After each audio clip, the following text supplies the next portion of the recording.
قرآن کی وہ بابرکت صورت کہ جسے صرف ایک مرتبہ پڑھنے سے اللہ تعالیٰ اس شخص کو اپنا دوست بنا لیتا ہے۔ یہ صورت وہی شخص پڑھتا ہے جسے اللہ تبارک و تعالیٰ چن لیتا ہے۔ وہ صورت یہ ہے، بسم اللہ الرحمن الرحیم۔ ناظرین کرام، آج کی اس ویڈیو میں قرآن کریم کی جو سورہ مبارکہ ہم آپ کے ساتھ شیئر کرنے جا رہے ہیں، یہ اتنی بابرکت سورہ مبارکہ ہے کہ جو بھی شخص اس سورت کو صرف ایک مرتبہ پڑھ لیتا ہے تو اللہ تبارک و تعالیٰ کا دوست بن جاتا ہے، اور جو شخص اللہ تبارک و تعالیٰ کا دوست بن جاتا ہے تو اللہ تبارک و تعالیٰ اس کی ہر بات، ہر خواہش کو پورا فرما دیتا ہے۔ جان لیجئے کہ نبی کریم صلی اللہ علیہ وآلہ وسلم نے ارشاد فرمایا کہ اس سورت کی تلاوت ترک نہ کرو، کیونکہ اس کی تلاوت کرنے والے کو اللہ تعالیٰ دوست رکھتا ہے۔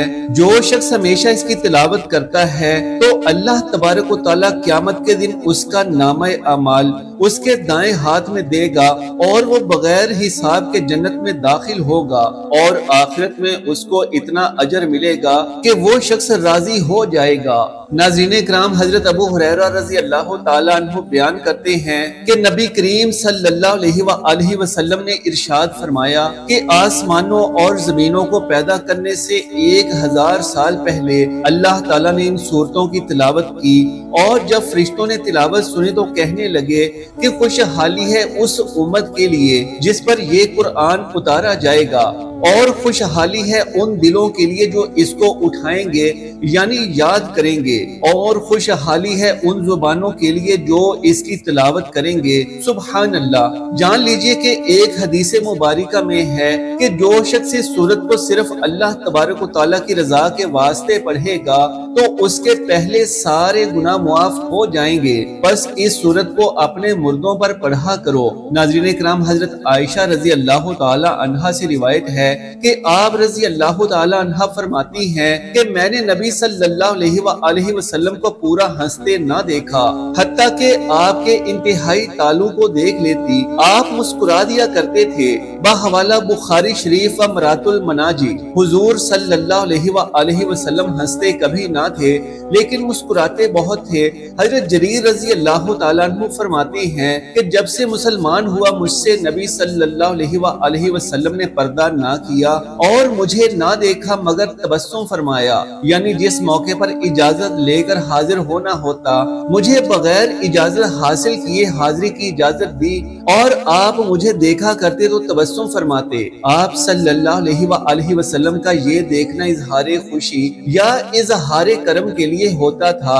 حضرت ابو ذر رضی اللہ تعالیٰ عنہ سے روایت ہے کہ آپ رضی اللہ تعالیٰ عنہ فرماتے ہیں کہ رسول اللہ صلی اللہ علیہ وآلہ وسلم نے ارشاد فرمایا، میں اس شخص کو بخوبی جانتا ہوں جو سب سے پہلے جنت میں داخل ہوگا، اور اس شخص کو بھی جو سب سے آخر میں جہنم سے نکالا جائے گا۔ قیامت کے دن ایک شخص کو دربار الہی میں پیش کیا جائے گا کہ اس کے چھوٹے گناہ اس کے سامنے رکھ دو اور اس کے بڑے گناہ اس سے مخفی رکھو۔ پھر کہا جائے گا فلاں دن تو نے یہ کیا تھا، فلاں دن تو نے یہ کیا تھا۔ وہ اقرار کرے گا، انکار نہ کر سکے گا، اور اپنے بڑے گناہوں پر خوف زدہ ہوگا۔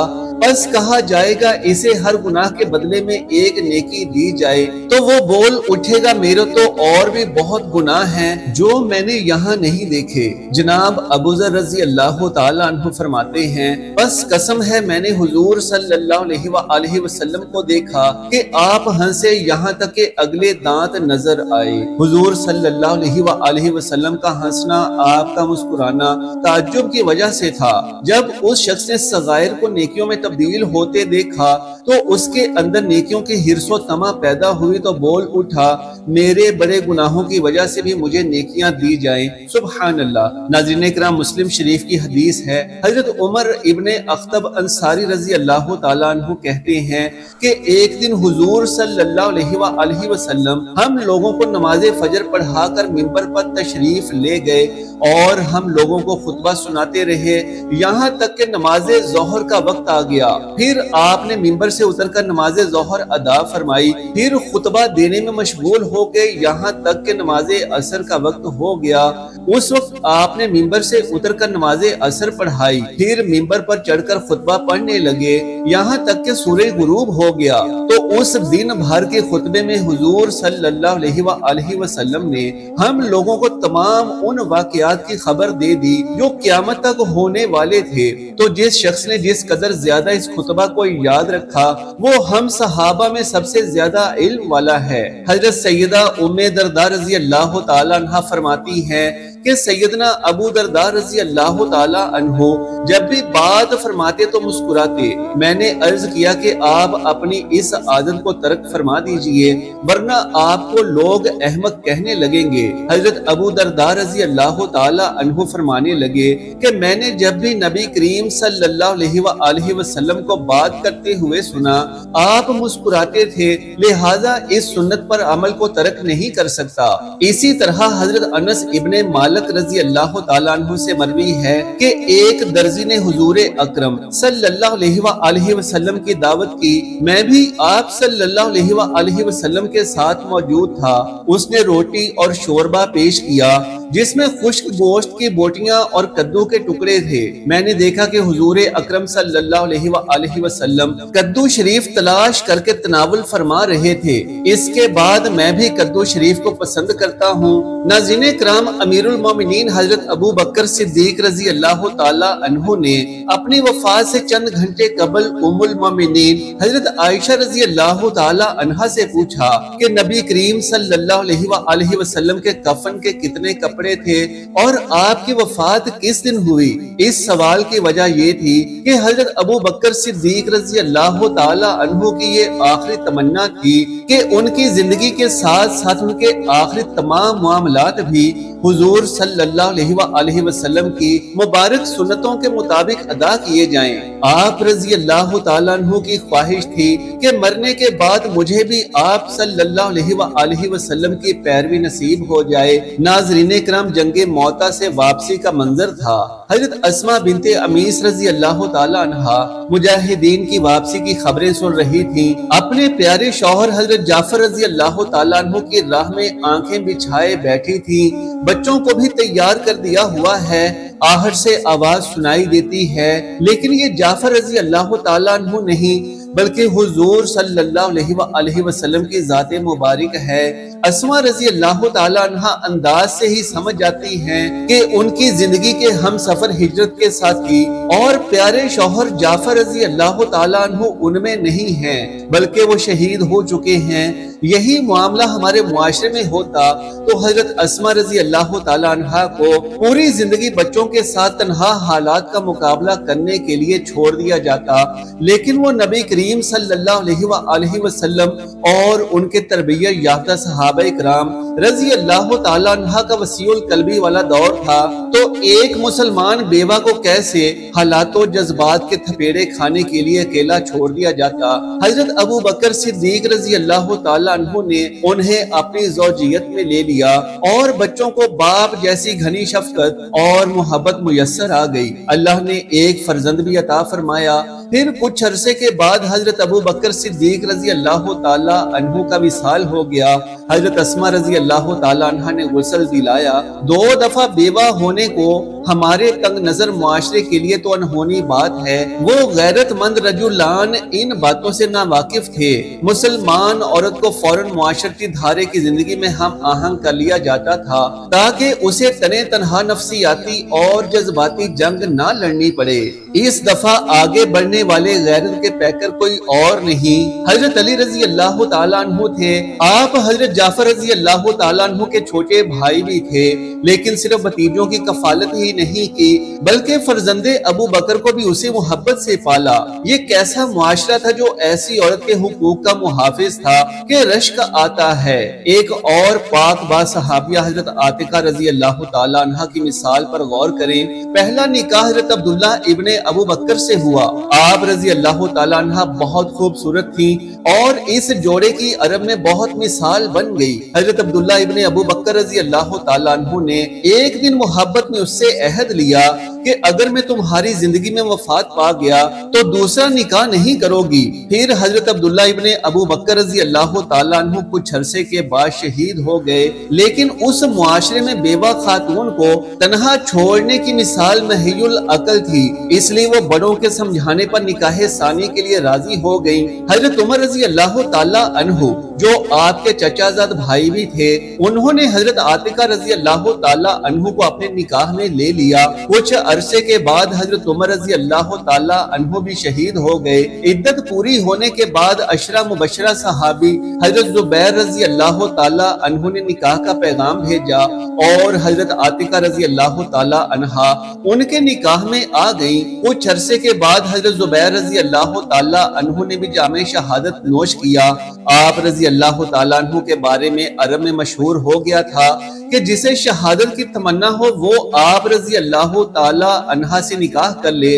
اسی مناسبت سے آپ رضی اللہ تعالیٰ عنہ کو زوجہ شہداء کہا جاتا ہے۔ ناظرین کرام، آج کی اس اسلامی معلوماتی ویڈیو میں قرآن کریم کی ایک ایسی بابرکت سورہ مبارکہ کے بارے میں آگاہ کریں گے کہ یہ بابرکت سورہ جو بھی شخص پڑھ لے گا تو وہ اللہ تبارک و تعالیٰ کا دوست بن جائے گا۔ اللہ تبارک و تعالیٰ اس انسان کے پچھلے سارے گناہ معاف فرما دے گا۔ جان لیجئے کہ جو بھی شخص اس سورہ مبارکہ کو صرف ایک مرتبہ پڑھ لے گا تو وہ اللہ تبارک و تعالیٰ کا محبوب بن جائے گا۔ اس سورت کو پڑھنے کی توفیق صرف اسی شخص کو ہی ملتی ہے کہ جسے اللہ تبارک و تعالیٰ چن لیتا ہے۔ وہ سورہ مبارکہ سورہ طٰہٰ ہے۔ دوستو، اس سورہ مبارکہ کو پڑھنے کا صحیح وقت، طریقہ اور اس کے وظائف بھی بتائیں گے، لیکن اس سے پہلے اس کی فضیلت کے بارے میں ضرور جان لیجئے کہ یہ اتنی بابرکت سورہ مبارکہ ہے کہ جو بھی شخص اس سورت کو پڑھ لیتا ہے تو اللہ تبارک و تعالیٰ اس شخص سے راضی ہو جاتا ہے اور اسے بے پناہ دولت سے نوازتا ہے، اور ایسا شخص اللہ تبارک و تعالیٰ کا دوست بن جاتا ہے۔ جان لیجئے کہ حضرت عمر رضی اللہ تعالیٰ عنہ اسلام کو قبول کرنے سے پہلے اسلام کے سخت مخالف تھے۔ ایک دن وہ نبی کریم صلی اللہ علیہ وسلم کو نعوذ باللہ قتل کرنے کے ارادے سے نکلے۔ راستے میں نعیم ابن عبداللہ نے انہیں روکا اور کہا، پہلے اپنی بہن فاطمہ اور بہنوئی سعید بن زید کو دیکھو، وہ بھی مسلمان ہو چکے ہیں۔ یہ سن کر حضرت عمر رضی اللہ تعالیٰ عنہ غصے سے بھر گئے اور سیدھا اپنی بہن کے گھر پہنچ گئے۔ اس وقت وہ دونوں حضرت خباب ابن العارث رضی اللہ تعالیٰ عنہ سے قرآن سیکھ رہے تھے اور سورہ طٰہٰ کی تلاوت ہو رہی تھی۔ حضرت عمر رضی اللہ تعالیٰ عنہ گھر میں داخل ہوئے تو تلاوت رک گئی۔ حضرت عمر نے اپنی بہن اور بہنوئی کو مارا۔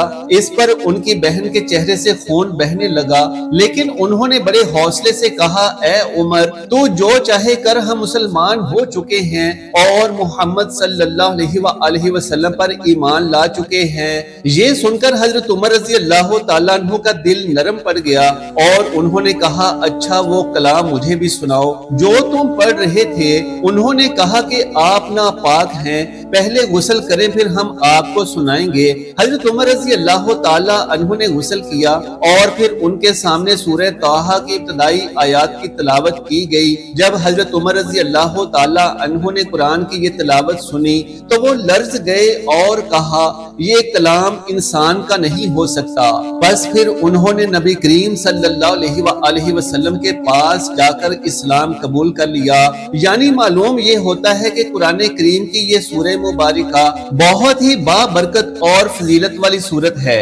اس سورہ مبارکہ کی تلاوت اپنی زندگی میں ایک مرتبہ لازمی کر لینا۔ ناظرین اکرام، اس سورہ مبارکہ کے بڑے بڑے عاملین یہ بتاتے ہیں کہ اس سورہ مبارکہ کو اگر صبح فجر کی نماز کے بعد پڑھا جائے تو پڑھنے والے کے دل کو سکون اور دن بھر کے لیے روحانی قوت نصیب ہوتی ہے۔ اگر اسے نماز ظہر یا عصر کے بعد پڑھا جائے تو چند ہی دن کے عمل سے آپ اپنے کاروبار میں غیر معمولی ترقی اور بڑھوتری دیکھیں گے اور رزق کی فراوانی شروع ہو جائے گی۔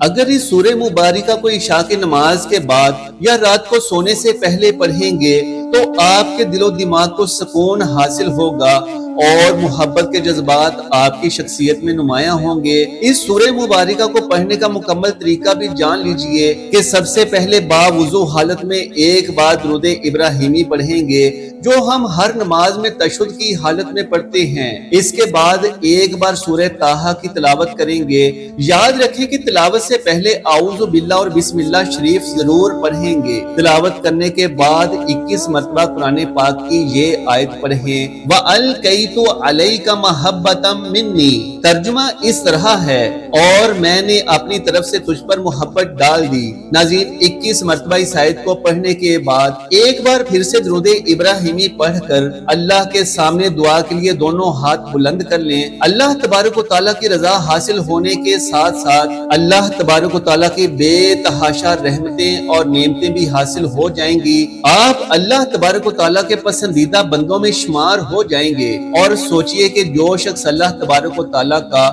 پسندیدہ بن جاتا ہے تو پھر وہ اللہ تبارک و تعالیٰ سے جو بھی دعا کرے گا، جس بھی چیز کی تمنا یا خواہش کرے گا، تو اللہ تبارک و تعالیٰ اس شخص کو وہ چیز لازمی عطا فرمائے گا۔ اسی لیے قرآن کریم کی سورہ مبارکہ کو ہر روز ایک مرتبہ لازمی پڑھ لیا کریں اور اللہ کے برگزیدہ بندوں میں شامل ہو جائیں۔ ناظرین کرام کوشش کیجئے گا کہ آپ کسی بھی فرض نماز کے بعد ہی اس سورہ مبارکہ کی تلاوت کیجئے گا اور ساتھ بتایا گیا عمل کیجئے گا۔ انشاءاللہ اس سورہ مبارکہ کی تلاوت کرنے کے بعد آپ کی قسمت بدل جائے گی۔ اللہ تبارک و تعالیٰ آپ کی تمام مشکلات اور پریشانیوں کو دور فرما دے گا اور آپ کی زندگی میں اللہ تبارک و تعالیٰ کی رحمتیں ہی رحمتیں ہوں گی انشاءاللہ۔ اللہ تبارک و تعالیٰ سے دعا ہے کہ نیکی کی بات کو سننے سمجھنے اور اس پر عمل کرنے کی طاقت و توفیق مرحمت فرمائے۔ میرا سنانا اور آپ کا سننا قبول و منظور فرمائے، آمین یا رب العالمین۔ ناظرین کرام آخر میں آپ سے درخواست ہے کہ اللہ تبارک و تعالیٰ کا ایک بابرکت نام نیچے کمنٹ باکس میں ضرور لکھ دیں۔ جزاک اللہ خیرن کثیرا۔ اللہ ہم سب کا حامی و ناصر ہو۔